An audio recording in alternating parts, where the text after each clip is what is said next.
main entrance place to St John's College, Oxford, which is one of the oldest colleges in Oxford. Where I'm standing now is just to the right of me is the President's quarters. So the President of the college has that whole block that you can see opposite, and behind is the President's private gardens, where only he can access, and they're actually all veiled by walls. Just through here you can see some of the old parts of the college, some of the oldest parts of the college, where some of the undergraduates live. And what I'm going to show you now is actually an amazing part of the UK's history, which is when Charles I was hiding from Oliver Cromwell. And what he would do is he would stay in the President's quarters, which I pointed to you on my right-hand side, and he would go through the hidden passages and then attend Mass through the underground tunnel in our college chapel, which if you just come through with me, is behind this door.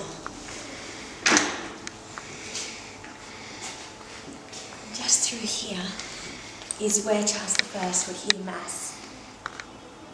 And he and his wife was a Catholic, they would just hide in the little chapel, which is right at the front of this big church. So if you want to come with me, I can show you a little bit.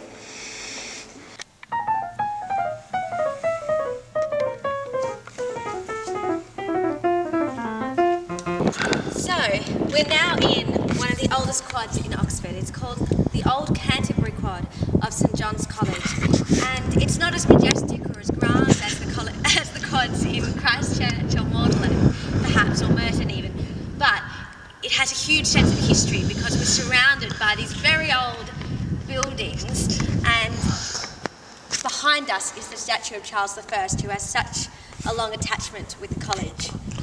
Sadly, he was eventually beheaded by Cromwell and his allies, but as a friend of the Catholic Church, I guess we can feel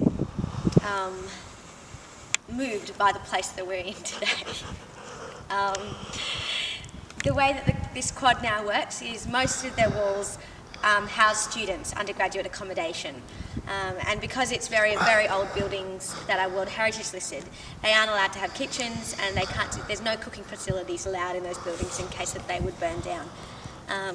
To my left, over here, is where the libraries are. So that whole block is just packed with books, and St John's, being one of the richest colleges, allows its students to order any book that they want, as long as the college doesn't have it, and the college will then order it in for the students.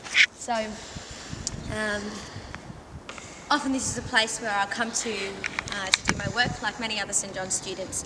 And as a law student, because St John's has a particular legal history, we have our own little law library just in that corner.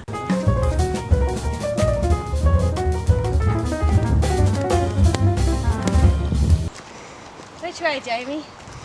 That way. Look. Is this the way you go? Alright, so we are rolling. Hello, we're in Magdalen College, and behind us is actually the place where C.S. Lewis used to live when he was at Magdalen. He was on the 3rd floor and in the middle of the building, and that was where he spent most of his time. It's where his academic formation occurred. It's where he slept. Where he did his things each day.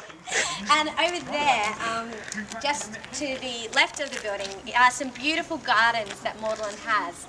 And there's a beautiful river that runs alongside that we'll show you a little bit later on.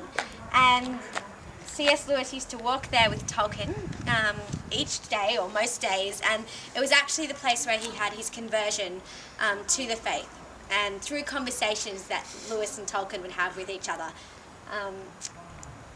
Sadly, from Tolkien's point of view, C.S. Lewis didn't convert to the Catholic faith, so Tolkien was always a little bit disappointed about that. But I guess this place is steeped in tradition and C.S. Lewis history. Now James will say something. I don't really have much to add to that. That was very thorough and comprehensive. So we hope you enjoyed this segment of our video. Courtesy of our friend Anna, who is at Magdalen College. Cameraman. Thanks, Bye.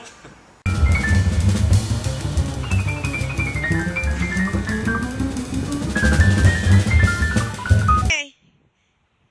Is the red button mean it's recording? Yeah. Okay. Okay, well thank you for watching our video. Sorry, it's probably not a David Attenborough documentary just yet, but we think it's a slight improvement on the last one. Behind me you can see that the trees are beautifully in blossom. It's spring in Oxford here, hence the gorgeous weather and the blue sky and all the little honeybees buzzing around everywhere. So our best regards sent back to Australia with this video, and thank you for spending the time to watch it with us. Thank you. Bye. Bye bye.